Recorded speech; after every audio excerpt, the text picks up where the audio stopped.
সকলকে জয় যিশু, সকলকে স্বাগত এবং ধন্যবাদ জানিয়ে প্রভুর বাক্য নিয়ে চলে আসলাম আরও একটা সুন্দর দিনে। প্রতিটা দিনের মতন আজকের আরও একটা সময় আমরা প্রভুতে পেয়েছি।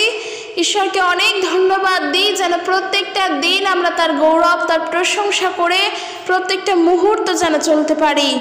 এবং শুধু তাই নয়, প্রভুর কাছে প্রার্থনা করি যেন প্রত্যেকটা সময় আমাদের জানায় অজানায় যে সমস্ত অন্যায় করি, যা যা ভুল করি, যা যা পাপ করি, প্রভু যেন তা ক্ষমা করেন। কারণ তিনি ক্ষমাময় ঈশ্বর, তিনি ক্ষমাশীল ঈশ্বর, তিনি আমাদের তার অনুগ্রহের দ্বারা ক্ষমা করেছেন। তাই প্রভুর কাছে আসলে আমরা একমাত্র পাপের ক্ষমা পাই। আর আমরা বিশ্বাস করি যে একমাত্র তিনিই আছেন যিনি আমাদের সমস্ত পাপকে ক্ষমা করেছেন। কারণ তিনি আমাদের জন্য ক্রুশে গিয়েছেন। আমাদের মনে রাখা উচিত এই কথা।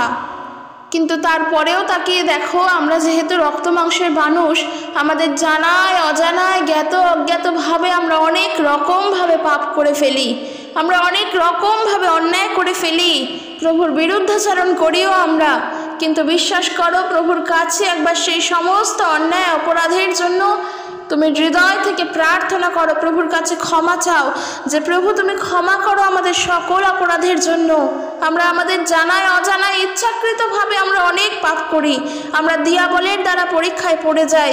আমরা প্রার্থনা করি তোমার কাছে যেন চিরতরে দিয়াবলের কার্য আমাদের জীবন থেকে দূর হয়, আমরা যেন তোমার মতন পবিত্র হয়ে উঠতে পারি।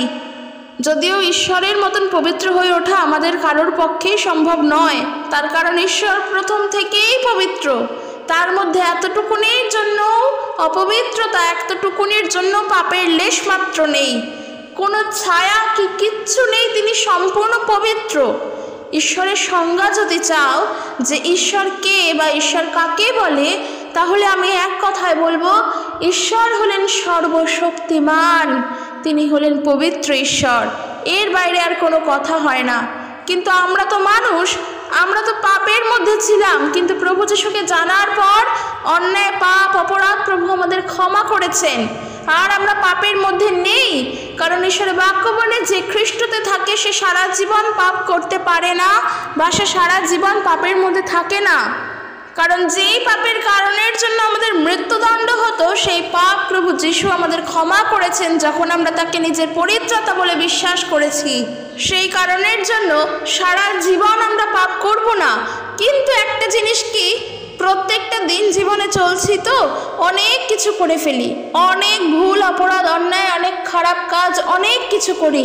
কিন্তু বিশ্বাস করো, প্রার্থনা করো, প্রভুর কাছে ক্ষমা চাও, উত্তর তিনি দেবেন, ক্ষমা তিনি করবেন। কারণ একটা জিনিস কি, যেটা আমি বিশ্বাস করি, যারা গ্রামের দিকে থাকো তারা জানবে খুব ভালো, কিংবা আমরা যারা পুকুরে, গঙ্গায়, সমুদ্রে স্নান করি বা স্নান করেছি, আমরা জানি এটা, যখন আমরা স্নান করে বাড়ির দিকে ফিরি, গঙ্গার ঘাট থেকে কি পুকুর ঘাট থেকে উঠে এসে স্নান করে নিজের ঘরের দিকে ফিরি, যখন স্নান করি তখন তো আমার মাথার চুল থেকে পায়ের নখ পর্যন্ত ধোয়া হয়ে যায়। তখন আমরা ডুবে চান করি, কি যেভাবেই করি সম্পূর্ণরূপে আমরা তখন ধৌত হয়ে যাই। কিন্তু যখন তুমি আবার নিজের গন্তব্যস্থলে পৌঁছাচ্ছ, তোমার পায়ে রাস্তার ধুলোবালি লাগছে, কাদামাটি লাগছে, তখন তুমি বাড়িতে এসে কি করছো, আবার নিজের পায়ে জল ঢেলে পাটুকুনি পরিষ্কার করছো। ঠিক তেমনই যখন আমরা প্রভু যিশুকে জেনে গিয়েছি, তার মানে আমাদের সম্পূর্ণ পাপ ক্ষমা হয়ে গিয়েছে, খ্রিস্টের রক্তে সম্পূর্ণ আমরা ধৌত হয়ে গিয়েছি। কিন্তু তারপরেও কি পাপ করছি না? তারপরে কি আমরা বলতে পারি আমরা পবিত্রভাবে চলছি? একবারের জন্যও বলবো না যে আমরা সম্পূর্ণ পবিত্রতায় চলছি। একটা মিথ্যা কথা বলা যদি পাপ হয়, তাহলে সারাদিনে আমরা অনেক মিথ্যে বলি।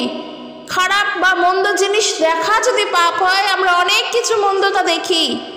তো সেই রকমই যখন আমরা গঙ্গার ঘাট থেকে উঠে আসছি, রাস্তা দিয়ে আসার পর পা ধুয়ে ঘরে ঢুকি, পাটা তখন পরিষ্কার হয়, তখন কিন্তু আর মাথা থেকে জল ঢালি না। প্রভু যিশুকে যখন তুমি জানতে শিখলে, তিনি তোমার সম্পূর্ণ পাপের ক্ষমা করলেন সেই মুহূর্তে, যেই মুহূর্তে তাকে তুমি তোমার পরিত্রাতা বলে জানলে, যে তোমার পাপের ক্ষমা একমাত্র তিনি করেছেন, তার কাছেই তোমার ক্ষমা আছে, তিনি তখন সম্পূর্ণ তোমাকে ধৌত করলেন। তারপরেও প্রত্যেক দিনের যে পাপ আমরা করি, ভুল অন্যায়গুলো করি, তার জন্য ক্ষমা চাও। প্রত্যেকটা সময় যেন ক্ষমা চাই এবং যেন আমরা সেই জায়গার থেকে, সেই মন্দতার থেকে বেরিয়ে আসার জন্য চেষ্টা করি। যেন আমরা নিজের সঙ্গে নিজের যে যুদ্ধটা চলে যে আমি মন্দ করব না, আর দিয়াবল আমাকে মন্দের মধ্যেই ফেলতে চায়, অনেকের সঙ্গে এমনটা হয়। ঠিক তখন আমাদের কর্তব্য মাথায় আনা যে পবিত্র আত্মার ফল কি, পবিত্র আত্মার ফল যা যা আমরা চেষ্টা করব সেই ফল অনুযায়ী চলতে। কারণ আমি বলবো না সম্পূর্ণরূপে যে আমরা পারবো না, চেষ্টা করব। এই দ্বন্দ্বটা কিন্তু প্রত্যেকটা মানুষের সঙ্গে প্রতিনিয়ত চলছে। তুমি চাও না মন্দ করতে, তুমি চাও না মন্দর মধ্যে পড়তে, কিন্তু ঠিক কিছু না কিছু ভাবে মন্দ তোমাকে ঘিরেই ধরে, আর তুমি তখন চাও সেই মন্দতা থেকে বেরিয়ে আসতে। আর তখন তোমার মধ্যে একটা চিন্তা হয়, তখন তুমি প্রার্থনা করো, প্রভুর কাছে জানাও, তখন তুমি প্রভুর ওপরে ধীর স্থিরভাবে থাকো। এই যুদ্ধ কিন্তু প্রত্যেক নিয়ত আমাদের চলে, তাই আমাদের কর্তব্য, আমাদের দরকার যেন আমরা প্রার্থনায় থাকি, যেন আমরা এই যুদ্ধে জয়ী হতে পারি। প্রভু যেন আমাদের সাথে থাকেন এবং এই যুদ্ধক্ষেত্র থেকে যেন ঈশ্বরের গৌরব করতে পারি, মন্দতা যেন চিরতরে আমাদের থেকে হারিয়ে যায়। কারণ আমি বলছি তো যে একটা জিনিস কি, প্রভু যিশুকে জানার পর যেই অভ্যেস তোমার 50 বছর ধরে ছিল, যদি তা মন্দ অভ্যেস থাকে, কিংবা যেই অভ্যেস তোমার 20টা বছর ধরে ছিল যদি মন্দ অভ্যেস থাকে, সেই 20 বছরের কি 50 বছরের অভ্যেস কি খ্রিস্ট যিশুকে জানার পর 2 দিনে কিংবা 3 দিনে কিংবা 5 মাসে কি কখনোর জন্য তা শেষ হয়ে যেতে পারে? দেখা যায় 5 বছরও হয়ে যায়, তাও খ্রিস্টতে থেকে ওই অভ্যেস আমাদের দূর হয় না। কিন্তু একদিন হবে, আমরা বিশ্বাস করি, আমাদের বিশ্বাস প্রভুর ওপরে। তাই এমনটা নয় যে জোরপূর্বক আমি বলছি তোমরা মন্দতার থেকে বেরিয়ে যাও, মন্দতা ভালো না। না, আমি যতই তোমাদেরকে বলি তোমরা পারবে না। আমি তোমাদেরকে বলতেই পারি যে মন্দতা করো না, মন্দতা করা মানে খুব পাপ করা, খুব খারাপ জিনিস, নরকে যাবে। একেবারের জন্য আমি এই কথা বলবো না, একেবারের জন্য আমি এই শিক্ষা দেব না। তার কারণ কি, তুমি যখন প্রভু যিশুকে বিশ্বাস করেছো, তুমি ধীরে ধীরে বৃদ্ধিপ্রাপ্ত হবে, প্রত্যেকটা দিন একটু একটু করে গ্রো করবে, তাতে তুমি ভাঙবে, তুমি পড়বে, তাতে তুমি পাপে পতিত হবে, আবার সেইখান থেকে উঠে এসে ঈশ্বরের গৌরব করবে। প্রত্যেকটা দিন একটু একটু করে বৃদ্ধিপ্রাপ্ত হবে। তাই কখনোর জন্যই এমনটা মনে করো না যে 2 বছরের মধ্যে তুমি সব কিছু ঠিক করে দিতে পারবে। এত বছর ধরে যে অভ্যেস ছিল তা তোমার এই 2 বছরে এসে শেষ হয়ে যাবে। এরকম জায়গায় আমরা অনেক দেখি, অমুক জায়গায় অমুক সময়ের জন্য প্রার্থনা করো, অমুক টাইমে, কিংবা এমনও দেখি যে 2 মাসের মধ্যে প্রার্থনা করো, তোমার সব পাপ তোমার জীবন থেকে দূর হবে। একেবারের জন্য হবে না। মানুষের জন্ম হয়েছে যেভাবে, মানুষের মৃত্যুও আছে, পবিত্রতা যেভাবে আমাদের সাথে আছে, পাপও কিন্তু আমাদের সাথেই আছে, পাপের মধ্যেই রয়েছি আমরা। ঈশ্বর জানেন এটা, মানুষের স্বভাব বাল্যকাল থেকেই মন্দ, ঈশ্বর জানেন এই কথা। তাই আমরাও এই কথা যখন বিশ্বাস করি, আমরা জানি, তাহলে আমাদের কর্তব্য কি, যেহেতু আমরা যে ঈশ্বরকে জানি তিনি পবিত্র ঈশ্বর, তিনি সর্বশক্তিমান ঈশ্বর, তিনি পবিত্র, তাই তার বাক্য বলে আমি পবিত্র তাই তোমরাও পবিত্র হও, সেই অনুসারে আমরা চেষ্টা করব যেন পবিত্রতায় চলতে পারি। এই যে আমাদের পবিত্রতায় চলার জন্য যে চেষ্টা আর তার জন্য প্রার্থনা করা, তার মধ্যেই পাপে পড়া, সেখান থেকে উঠে আসা, এই সমস্ত ক্ষেত্রে আমরা একটু একটু করে প্রভুর প্রতি বৃদ্ধিপ্রাপ্ত হই এবং ঈশ্বর আমাদেরকে তখন সাহায্য করেন। তাই এমনটা চিন্তা করার কোনো কারণ নেই যে তুমি পাপ করলে মানেই তুমি নরকে গেলে, একেবারের জন্য না। তুমি যদি প্রভু যিশুকে বিশ্বাস করো সম্পূর্ণরূপে, তখন তো তাহলে তুমি এটা জেনে যাচ্ছ যে তাকে বিশ্বাস করেছো মানে তুমি অনন্ত জীবনের অধিকারী হয়েছো। তাহলে নরকের চিন্তা কেন আসছে? কেন আসছে? তার কারণ হলো ওই যে তুমি খুচরো পাপগুলো করছো, এক কথায় খুচরো পাপ যাকে বলে। সেই জন্য প্রার্থনা করো, প্রভু তোমাকে সাহায্য করবেন, প্রভু আমাদেরকে সাহায্য করবেন। কারণ দেখো, পাপের ক্ষমা তিনি করবেন, পাপের ক্ষমা তার কাছে আছে, উদ্ধার আমাদেরকে তিনিই করবেন। তাই সব সময় চেষ্টা করব তার কাছে প্রার্থনা রাখা, যেন আমাদেরকে তিনি সাহায্য করেন। এই যে প্রার্থনা, এই প্রার্থনা করা মানে তো ঈশ্বরের সহিত কথোপকথন করা, আমরা সবাই জানি। তাহলে যত বেশি প্রার্থনা করব, উত্তর আমরা তত পাবো, প্রভু আমাদের তত সাহায্য করবেন। এই চাহিদাগুলো প্রভুর কাছে রাখো যে প্রভু কি করে মন্দতা থেকে বেরিয়ে আসবো, পথ খুঁজে দাও। তুমি আমাদেরকে বলে দাও যেন মন্দ পথ থেকে বেরোতে পারি। মন্দতা আমাদেরকে ঘিরে রেখেছে, সাহায্য করো। সেই পথ, আলোর পথ তুমি দেখাও, যেই পথে গেলে শুধুমাত্র পবিত্র ঈশ্বর তোমার গৌরব করতে পারি। ঈশ্বরের কাছে এই চাহিদাগুলো রাখো, প্রভুর কাছে এই চাহিদাগুলো রাখতে শেখো। উত্তর দেখো তারপর আসে কি না, প্রভু উত্তর দেন কি না। কারণ একটা জিনিস কি, শুধুমাত্র খেয়ে পড়ে সুন্দরভাবে বেঁচে থাকলাম তাহলেই আমার জীবন চলে গেল, তা তো নয়। যে প্রত্যেক দিন ঘুম থেকে উঠছি, পেটের জন্য আমরা অর্থ জোগাড়ের জন্য বেরিয়ে গেলাম, অর্থ উপার্জন করে নিয়ে আসলাম, সুন্দরভাবে খেলাম, বাঁচলাম, ঘুমালাম, আমার জীবন কেটে গেল। একেবারের জন্য তা নয়, একেবারের জন্য তা নয়।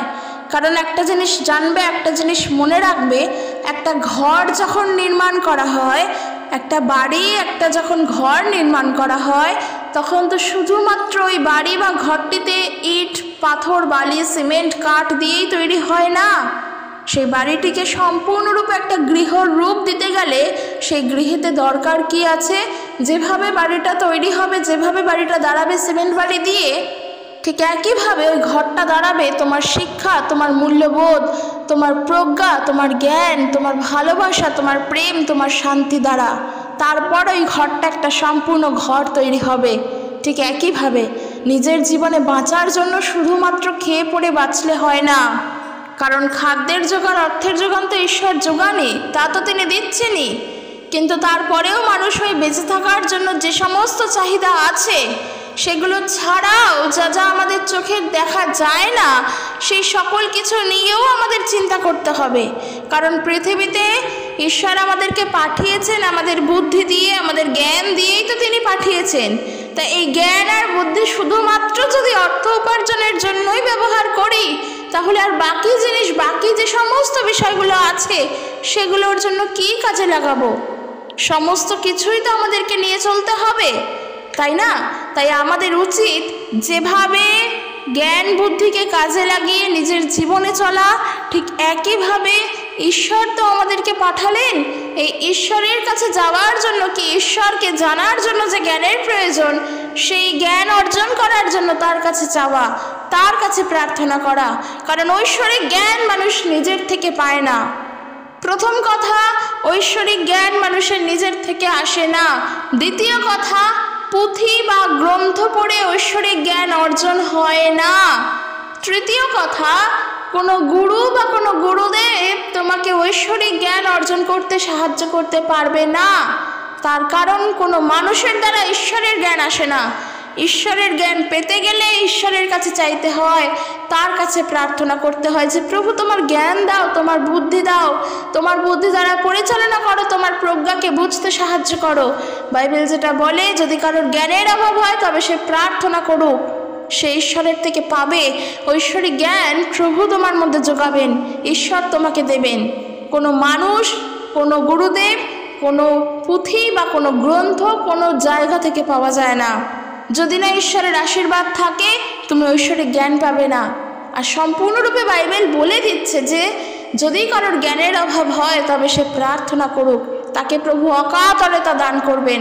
কারণ প্রভু তিনি দয়া ধনে ধনবান এবং তিনি আমাদেরকে দেন, তিনি আমাদের থেকে সবসময় নেন না যে তিনি আমাদের থেকে নিয়ে নেবেন। অ্যাকচুয়ালি তিনি আমাদের থেকে কিছুই নেন না, কারণ আমরা কিছু দিতেই পারি না তাকে, বরং তার থেকে আমরা সব নিই। কিন্তু একটা জিনিস কি, প্রভু যেটা তোমার থেকে চান সেটা হলো তোমার এই হৃদয়। ঈশ্বর তোমার থেকে তোমার হৃদয় চান, আর এই হৃদয়ই মানুষ দিতে পারে না, আর বাকি সব কিছু দিতে পারে। শুধু হৃদয়টা ঈশ্বরের কাছে দাও, আর কিচ্ছু দেওয়ার দরকার নেই। তো আমি যেটা বলছিলাম, এই বিষয়গুলো নিয়ে আমি আলোচনা করি, একটা বিশেষ টপিক নিয়ে আলোচনা করলে এগুলো করা যায় না, কিন্তু আমি মনে হলো এগুলো জানানো খুবই দরকার। কিন্তু আজকের ভেবেছিলাম যে বিষয়টা নিয়ে আলোচনা করব, আমি করতেও চাই। যে এক একজন আমি দেখি কমেন্ট করো, তারা খুব ঋণগ্রস্ত হয়ে পড়েছে, দেনার দায় জর্জরিত। এই একটা বিষয় আমাদের জীবনেরতে অনেক অনেক রকমভাবে আমাদের জীবনকে শেষ করে দেয়, মানুষকে মৃত্যুর মুখে ঠেলে দেয়। এই একটা কারণ, তা হলো মানুষের দেনা। আমি বলতে চাই তাদের জন্য যে দেখো, আমি প্রথমে বলবো প্রভুতে যদি জানো, প্রভু যিশুকে যদি জানো, তাহলে তোমার প্রথম করণীয় হবে কি? প্রথমে পরিকল্পনা করো। কারণ প্রভু যিশু আমাদেরকে তার শিক্ষা দেন, জীবনের সকল ক্ষেত্রে আমাদের পরিকল্পনা করে চলা উচিত। কেন? তার কারণ প্রভু আমাদের সঠিক জ্ঞান দিয়েছেন, সঠিক বুদ্ধি দিয়েছেন, সঠিক বিবেচনা বোধ দিয়েছেন। কোনটা ঠিক কোনটা ঠিক নয় আমরা মানুষ, আমরা জানি, আমরা বিচার করতে জানি যে কোন কাজটা করলে আমার ঠিক হবে আর কোনটা করলে ঠিক হবে না, সেটা আমরা খুব ভালো করে জানি।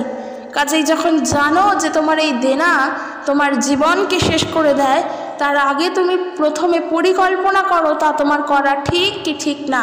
হ্যাঁ, হতে পারে আজকের ওই দেনা না থাকলেও হয়তো তুমি ডুবে যেতে, কিন্তু ঈশ্বরের ওপরে ভরসা করতে শেখো, প্রভুর ওপরে সম্পূর্ণ ভরসা রাখতে শেখো।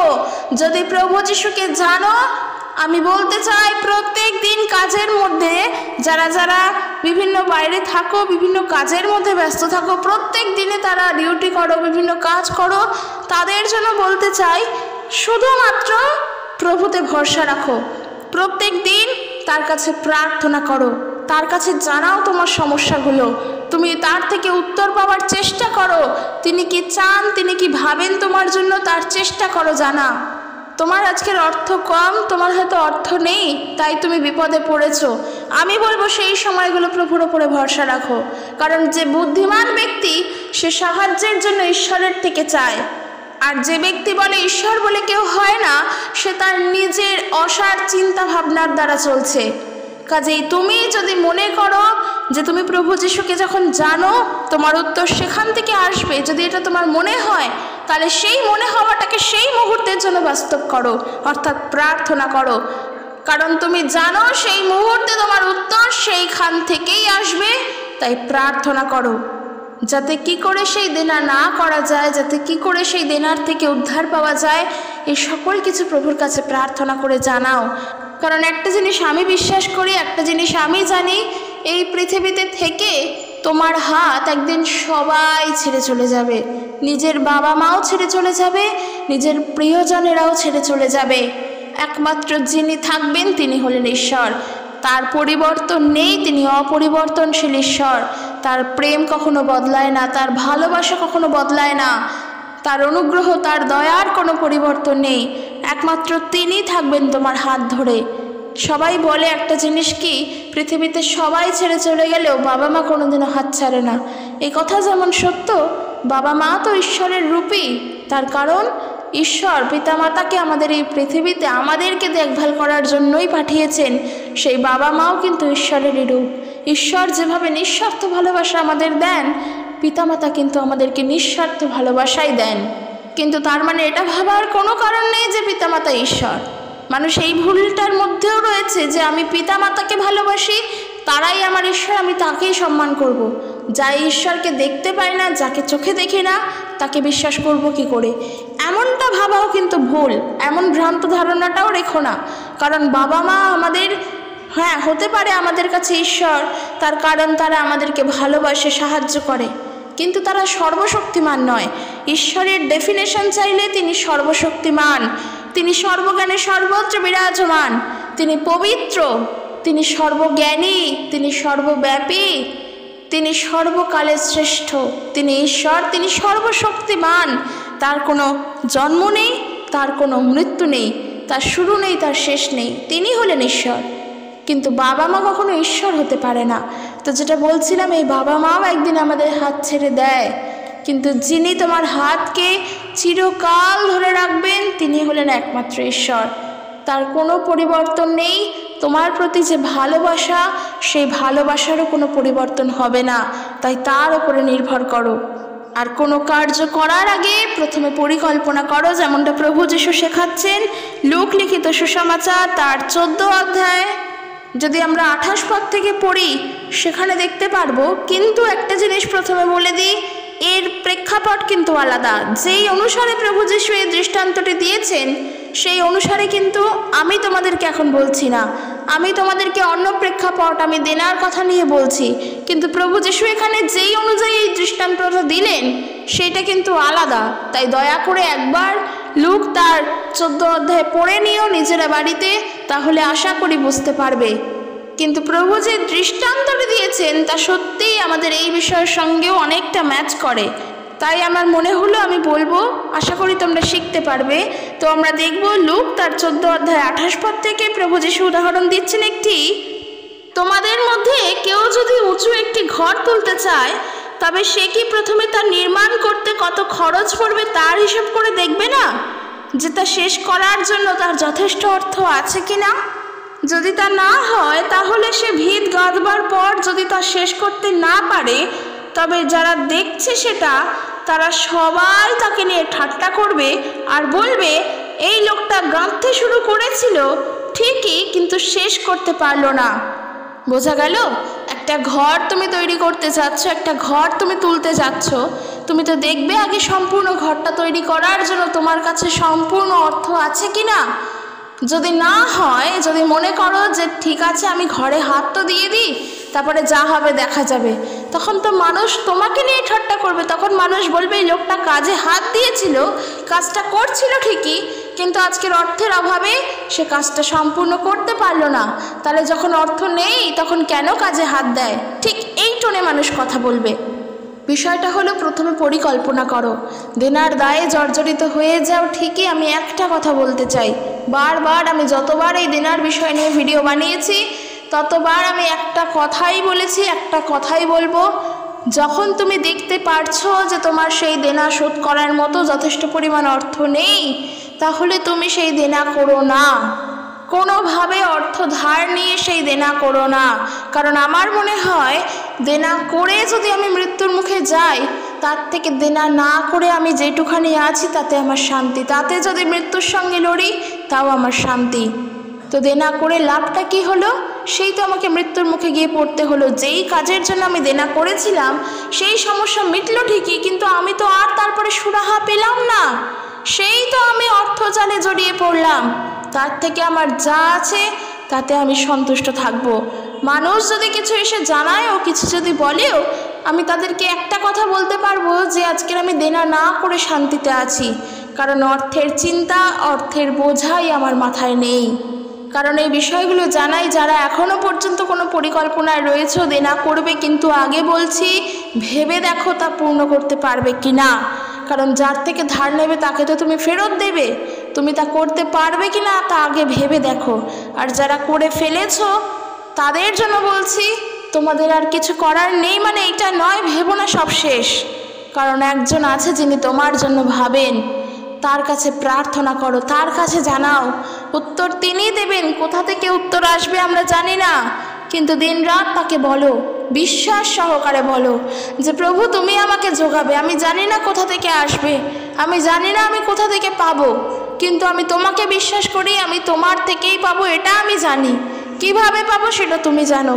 আমি তোমার কাছে প্রার্থনা করি, সম্পূর্ণভাবে প্রভুর ওপরে নির্ভরশীল থাকো।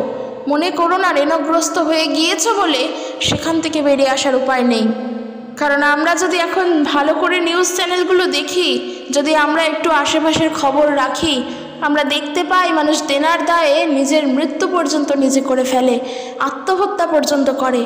বড় মারাত্মক একটা ভুল কাজ, পাপ কাজ করা। কারণ জয় তোমার তখনই হবে যখন তুমি সেই দেনার দায়ের থেকে মুক্ত হতে পারবে। কিন্তু তুমি যদি সেই সময় নিজেকে শেষ করো, তার মানে তুমি সেই ক্ষেত্রে হেরে গেলে। শুধু এখানে হারলে না, প্রভুর চোখেও হেরে গেলে। কারণ মহাপাপ করা হলো আত্মহত্যা করা, সেটা ঈশ্বর কখনো চান না। এই জীবনটা তিনি দিয়েছেন তো অতি সুন্দর, এই জীবন যেন ধরে রাখতে পারি তার জন্য প্রার্থনা করো যে প্রভু তুমি সাহায্য করবে, আমি কোনোভাবে ভেঙে পড়বো না। আর ভেঙে পড়ার কোনো কারণও নেই।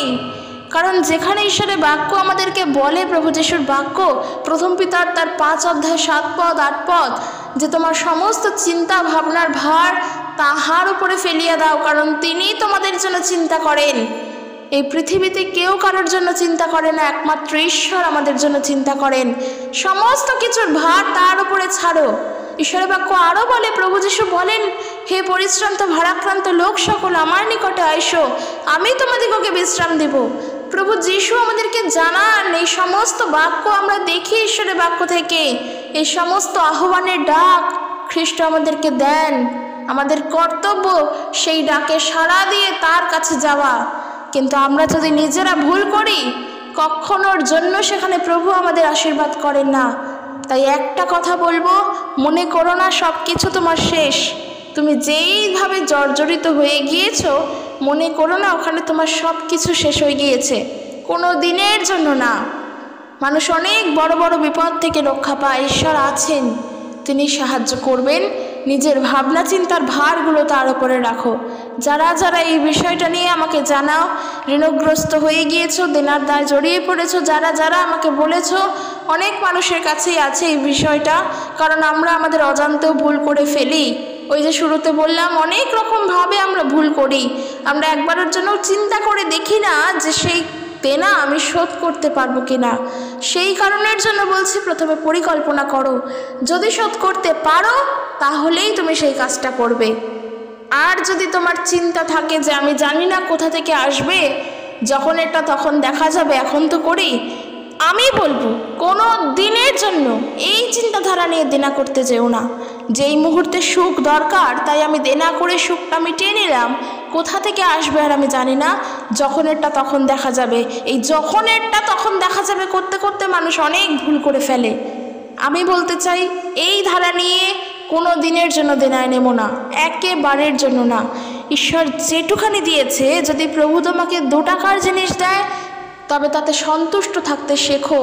প্রভু যেটুকানি দিয়েছেন সেইটুকুনি নিয়েই প্রভুতে সন্তুষ্ট থাকো, কারণ তাতে তুমি শান্তিতে বাঁচবে।